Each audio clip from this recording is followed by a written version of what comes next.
Was geht ab, liebe Leute? Herzlich willkommen zu einem neuen Video mit einem ganz besonderen Anlass hier heute. Denn wie ihr wisst, sind wir als Team Abt Sportstein schon seit sehr langer Zeit in der DTM aktiv.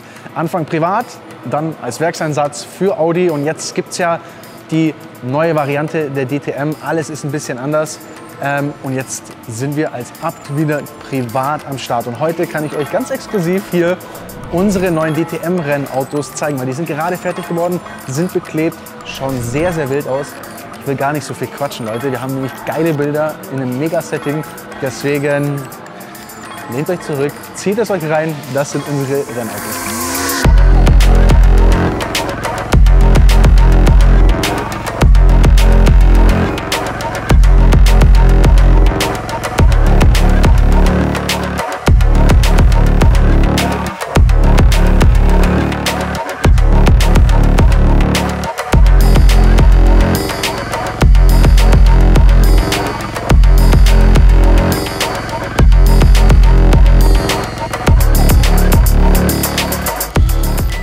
Ja Leute, das sind unsere 3 Einsatzautos, unsere R8 DTM-Autos, die wir dieses Jahr einsetzen werden. Das ist eine ganz neue DTM, es ist eine spannende Zeit, es ist auch ein schönes Gefühl als Privatteam wieder das zu machen. Das ist so ein bisschen back to the roots und ich glaube, das tut uns allen ganz gut. Ich will ein bisschen kurz darauf eingehen, wer bei uns fährt. Einmal Mike Rockenfeller, DTM-Champion, ist schon mal bei uns gefahren, langjähriger DTM-Fahrer, viel Erfahrung. Das ist, glaube ich, so die sichere Bank, würde ich mal sagen. Und bin auf jeden Fall sehr, sehr gespannt, wie er sich schlagen wird. Wir sehen auch viele bekannte Partner, die wir über die Jahre immer schon mit dabei haben. Sonax, H&R, Remus, Scherer hier mit drauf.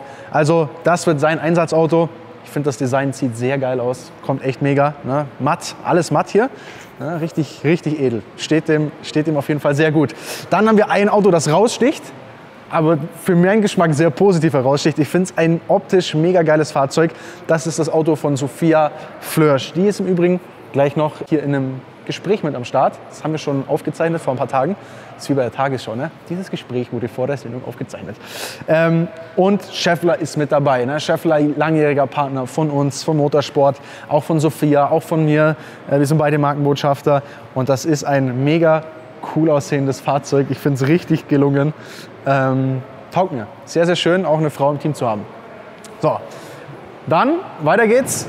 Hier haben wir noch ein Fahrzeug. Fujitsu ist hier mit drauf. Und vor allem, können wir mal hier hin. Das ist der einzige nicht-deutsche Fahrer. Kelvin van der Linde aus Südafrika. Lebt aber mittlerweile tatsächlich wo? In Kempten. Und das nicht erst seitdem er hier bei uns DTM fährt, sondern die ganze Zeit über schon. Warum er sich entscheidet, wenn man aus Südafrika kommt, in Deutschland in Kempten zu leben, weiß ich nicht, können wir ihn bestimmt mal noch fragen, aber er ist jetzt auf jeden Fall bei uns mit am Start. Hier bei dem Einsatz ist aus der Reihe natürlich auch ein junger Wilder, der angreifen will, der sehr talentiert ist, mittlerweile auch schon fast richtig gut Deutsch spricht. Also ich denke mal, der wird das gut machen, wird da angreifen und schauen, dass das vorwärts geht. Von den Designs her sind die fast identisch. Das einzige Unterschied ist hier die Front. Wir haben einmal weiß und wir haben einmal rot. Und die Sponsoren unterscheiden sich. Und ja, also ich kann nur sagen, hier hinten sehen wir auch noch den Aufleger. Wir sind heiß auf die Saison, wir geben natürlich alles. Wir wollen wie immer gewinnen. Die Mechaniker, die Crews, alle natürlich sind schon am Trainieren und schauen, dass man einfach ready ist für die neue Saison. Und dann wird wieder angegriffen. Und wir sprechen jetzt aber mal mit einem unserer Fahrer bzw. mit unserer Fahrerin, nämlich mit Sophia Flörsch. Die war letzte Woche da und wir haben ein bisschen gequatscht. Let's go. So Leute, wir sind jetzt hier in der Motorsporthalle mit Sophia Flörsch. Herzlich willkommen. Freut mich. Schön, dich hier zu haben. Willkommen im Team auch. Danke. Das Lustige ist, ich kenne sie, seit sie, wie groß warst du? Da war ich sehr klein. So noch groß, ein oder? Ganz kleines Mädchen. Ja, ich war vielleicht so groß. Es war zu Kartzeiten. Ja, genau. Also ist echt verrückt, wenn man bedenkt, dass wir damals eigentlich schon, zwar nicht in der gleichen Klasse gefahren sind. Du bist, glaube ich, Bambini gefahren. Ja, Bambini B. Bambini das B. Kleinste. Das ganz Kleinste, ja. Aber damals hat man schon gesagt, auf die muss man aufpassen, die kann was. Das war wirklich so. War wirklich so. Und dann haben wir uns ein bisschen aus den Augen verloren. Ja, aber es ist ja auch ein bisschen Altersunterschied da. Korrekt. Wie alt bist du jetzt? 20. 20. Also müsst ihr euch mal vorstellen, Leute. Frau mit 20 Jahren ist schon 100-mal schnellere Sachen gefahren als ihr. Ja? Also würde ich mir mal Gedanken machen an der Stelle. Wir gehen mal zu deinem neuesten Rennauto. Du bist ja nach dem Kart ganz klassisch Formel Sport gefahren, heißt Formel 4 war das? Ja, 2 Jahre lang Formel 4. Dann habe ich mein Abi geschrieben. Wichtig. Ja, Schule ist wichtig. Wie war der Schnitt? Ja, das sage ich nicht. Ja. Aber ich war zufrieden, sag ich mal so. Und dann also wir gehen mal so ein Stückchen hier, da sieht man schon mal dein Auto ein bisschen. Ist schön, gell? Ist schön, ja. Ist noch nicht ganz fertig, aber ihr seht es ja schon fertig. So, Entschuldigung, Abi? Ja, Abi, dann bin ich zur Hälfte der Saison in die Formel 3 eingestiegen. Bin da sogar im Rahmenprogramm der DTM gefahren. Also habe 2018 schon mal so ein bisschen DTM-Luft geschnuppert. Und ja, die letzten 2 Jahre dann, ja, so Übergangs-Formel 3, also 2019 so eine Übergangs-Formel-3-Serie und letztes Jahr 4 Formel 3. So die höchste Formel-3-Serie im Rahmen von der Formel 1. War geil. Ja, das glaube ich. Ich habe im Vorfeld natürlich gefragt, ob du darauf angesprochen werden willst. Ich muss es ganz kurz machen, weil es gab ja schon ein krasses, einschneidendes Erlebnis, glaube ich, in deinem Leben, oder? Das war Macau, also sie ist in Macau gefahren, ich bin auch schon mal in Macau gefahren, ist ja so volles Highlight. Das ist das Geilste, was man machen kann als Formel 3-Fahrer. Ultra geil, dort zu sein, aber für dich war es ja auch eigentlich so das Heftigste, was wahrscheinlich dir in deinem Leben passiert ist, oder? Wenn man das so sagen kann. Ja, also ich meine, war halt ein kleinerer Unfall, den ich da hatte 2018.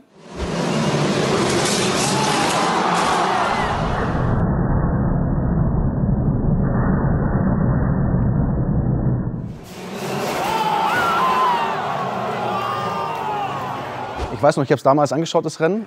Ich habe es gar nicht gecheckt, dass du das bist am Anfang. Ich war einfach nur so, oh, holy shit, so, das ist was ganz Krasses. Also kannst du dich daran erinnern, so, was da passiert ist? Ja, ich weiß noch alles. Also ich weiß jede einzelne Sekunde, aber das ist auch super. So, weil, also keine Ahnung, wenn ich jetzt das Video schaue heutzutage, dann denke ich immer noch, dass es irgendjemand anderes ist. Ja. Ich meine, du kennst es ja selber, wenn du einen Unfall hast, dann passiert das alles so schnell, du bekommst es gar nicht mit. Und so war das bei mir auch. Von daher bin ich ganz froh, dass ich noch alles weiß. Aber dann du wurdest operiert an der Wirbelsäule, glaube ich. Ja, genau. Ne? Ich hatte 2 Wirbel gebrochen und Rückenmark gequetscht und wurde dann am Tag danach direkt in Macau noch operiert. Die Ärzte haben aber wirklich einen mega Job gemacht da und war dann 100 Tage später wieder im Auto gesessen. Hast du noch Platten jetzt irgendwie drin oder irgendwas? Ja, ich habe um den Hals eine Titanplatte und 5 Schrauben verbaut. Die werden aber auch immer drin bleiben. Also bist noch ich bin doppelt gesichert. Also ja, nee, also ich glaube, das ist sehr krass, aber ich finde es auch beeindruckend, wenn man sich da wieder rauskämpft. Ne? Das hat ja, glaube ich, dir auch in dem Fall auch viel Anerkennung gebracht, dass die Leute gesagt haben, hey, wenn man so ein Erlebnis hat, könnte man ja auch sagen, hey, ich habe keinen Bock mehr, jetzt Feierabend. Sich da rauszukämpfen, glaube ich, das ist, erfordert viel Mut und viel Anerkennung. Und jetzt kommt eine neue Aufgabe hier, nämlich DTM.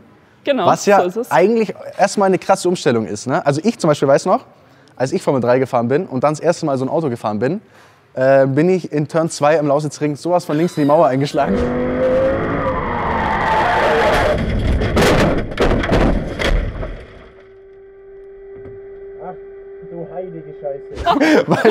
weil ich dachte, ja gut, ich bremse übertrieben spät, aber mit diesen Autos, es verschiebt sich alles. Es verschiebt sich alles, ja. Also ich meine, ich bin ja eigentlich auch im Formel 3 oder LMP2 Prototypen gewohnt, die einfach extrem viel Aero haben und sehr viel leichter sind als jetzt so ein Gerät hier, sag ich mal. Ja.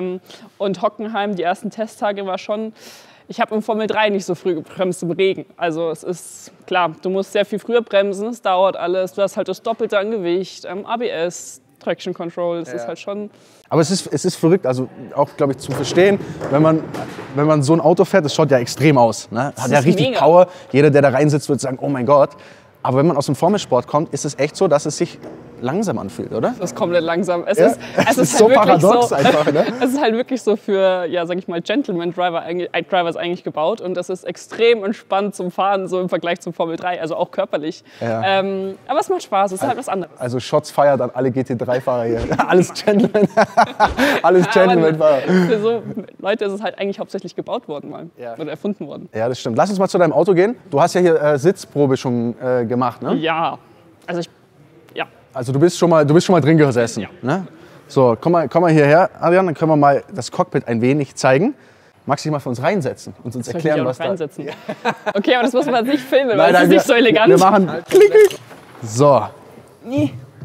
Es sieht auf jeden Fall schon mal sehr bequem aus, wie man da... Es ist auch bequem eigentlich. So. Im Vergleich zum Formel ist es sehr bequem, ne? Ja, es ist voll entspannt. Vor allem, du siehst halt auch viel. Du hast ja, sag ich mal, sehr viel mehr Platz als im Vorbild. Aber findest du nicht, ich fand zum Beispiel immer Sicht eher ein Thema. Ja, das sagen auch immer alle, aber ich weiß nicht, ich weiß nicht, ich habe damit nicht so ein Problem gehabt. Du hast ja auch 3 Spiegel, im Vorne hast du nur 2. Ja, das stimmt. Aber ich fand die Umstellung, das Gefühl für die Größe vom Fahrzeug immer schwierig. Also gerade wenn man zum Beispiel über Curbs fährt. Ja. Ich weiß noch, das erste Mal, als ich einen DTM-Test hatte, dann war es so, ja, fahr hier innen auf den Curb. Und ich so, ja klar, kein Thema. Und ich fahre so, erste Runde nichts vibriert, zweite Runde nichts vibriert. Und ich war mir sicher, ich bin auf dem Curb, aber ich war, glaube ich, einen Meter weg. Ja, das ist so auch in Hockenheim, Turn 1, wenn du hinten so die fette Banane hast, über die du eigentlich nicht drüber fahren darfst. Nicht ganz so easy. Aber man gewöhnt sich, glaube ich, irgendwann dran. Ja. Es gibt ja eine Besonderheit jetzt hier in deinem Auto. Genau. Es ist so, dass das alles so über Schaeffler zustande kam und Schaeffler Paravan ein Lenksystem entwickelt hat, welches ohne Lenksäule funktioniert. Also es funktioniert eigentlich alles elektrisch. Eigentlich wie im Simulator, kann man so sagen, ne? Wenn man das hier jetzt lenkt, das lenkt sich alles. Schaut auch ein bisschen aus wie so eine Wheelbase an so einem normalen Rennsimulator, ne? Genau das gleiche unterm Strich. Ja. Und das habe ich jetzt hier verbaut. Wir werden das noch am Lausitzring testen. Das heißt eben Paravan, das ist ein Paravan-System. Und im Grunde ist es eigentlich vom Fahrverhalten bis zum Fahrgefühl nicht wirklich anders wie so eine normale Lenkung auch. Also ich muss echt sagen, dass das da extrem gut entwickelt wurde, die da auch extrem viel Zeit investiert haben. Und das Geilste, was ich finde, im normalen R8 kann man Power Steering nicht verändern. Also du hast ja nur ein Mapping und hier kann man es verändern, weil das ist wirklich so. Heißt, du kannst dir komplett einstellen, wie du das quasi haben möchtest. Ob du stärker haben willst, leichter haben willst, ob du... Wie ist es, wenn du über Curbs fährst? Du hast nicht so viel Feedback wahrscheinlich, oder? Nee, also das ist halt eigentlich so wirklich der größte Vorteil, beziehungsweise das Coolste, wenn du jetzt, sag ich mal, Hockenheim, Turn 1 am Ausgang fährst, wo eigentlich das ganze Auto sich am Bewegen ist, die Lenkung, du eigentlich nur am Fighten bist. Das ist halt bei der Lenkung überhaupt nicht. Du lenkst da an die Kurve, du fährst und dann bist du über dem Curb und du hast einfach den gleichen Lenkeinschlag und es ändert sich einfach gar nichts. Das ist halt schon geil, weil du halt manches Feedback gar nicht so bekommst. Ja. Und sonst von Einstellungsmöglichkeiten gibt es viel, was du jetzt lernen musstest im Vergleich zum Formelsport? Nicht wirklich. Also ich meine, du hast die normalen Knöpfe wie sonst auch. Gentleman-Knöpfe halt, ne? Jetzt hör doch auf! Das Einzige, was halt anders ist, ist eben, dass du ABS und Traction Control hast. Ja. Und da hast du halt eben 12 verschiedene Modien, sag ich mal, jeweils. Aber ABS zum Beispiel, finde ich, ist schon auch also muss man sich auch erstmal dran gewöhnen, ne? Und wie? Also ich meine, wenn du aus dem Formelsport kommst, wo du eigentlich das Wichtigste ist, eine schöne Bremskurve zu haben und du dann zu ABS steigst und du eigentlich nur reinlatschen musst und dann das Auto von selber das macht, ist schon das ist ungewohnt, anders. Ne? Ja. Du darfst wieder rauskommen, du magst. Ja, okay, jetzt hat er das ganze Video jetzt also eingequetscht. Ja, sehr, sehr cool auf jeden Fall. Wann geht's denn los, neue DTM? Also wir haben im Juni Saisonstart in Monza. Und dann kommt es eigentlich Schlag auf Schlag. Also es sind relativ viele Rennen und ja, freue mich. Und was ist dein Ziel, was sind so deine Erwartungen? So die klassische Journalistenfrage. Was sind deine Ziele für die neue Saison? Naja, also im Grunde natürlich einfach mal sehr viel lernen. Ich meine, es ist mein erstes Jahr so wirklich im Tourenwagenbereich. Wirkliche Ziele kann ich, glaube ich, noch nicht so definieren, weil wir erst einen Test hatten in Hockenheim, ich noch nicht mal mit meinem Auto gefahren bin. Von daher, ja, ich glaube, es wird ein sehr spannendes Jahr und ich glaube, dass ich ja nichts zu verlieren habe. Also von daher wird alles geben. Sehr cool, sehr cool. Ich muss ja ehrlich sagen, was ich an dir sehr feiere. Jetzt bin ich gespannt. Nein, es ist wirklich so. Ist ja ein bisschen ähnlich wie das, was ich vielleicht auch früher immer so ein bisschen gepredigt habe, ist halt, dass man Motorsport auch vermarktet. Also du bist ein krasser Markenbotschafter für Schaeffler jetzt in dem Fall oder für auch den Sport an sich.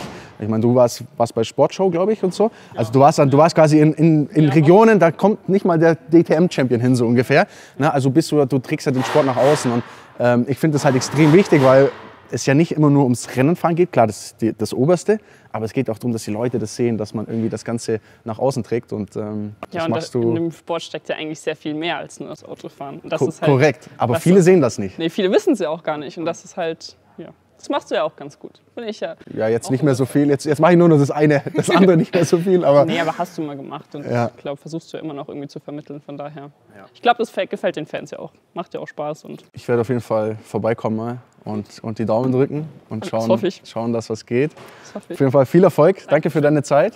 Danke. Und Leute, ihr könnt natürlich auch gerne mal bei ihr vorbeischauen. Auf ihren Channels ist alles unten verlinkt. Wir stellen jetzt noch mal richtig alles ein, damit der Hockenheim ordentlich... Hockenheim ist Start? Nee. Also ob du das einstellst, weiß ich jetzt nicht. Ob ich das überhaupt will, weiß ich auch nicht. Fällt alles... Dann ist so eine gute Idee. Ich glaube auch nicht. Egal, auf jeden Fall. Bis bald. Haut rein. Ciao, ciao.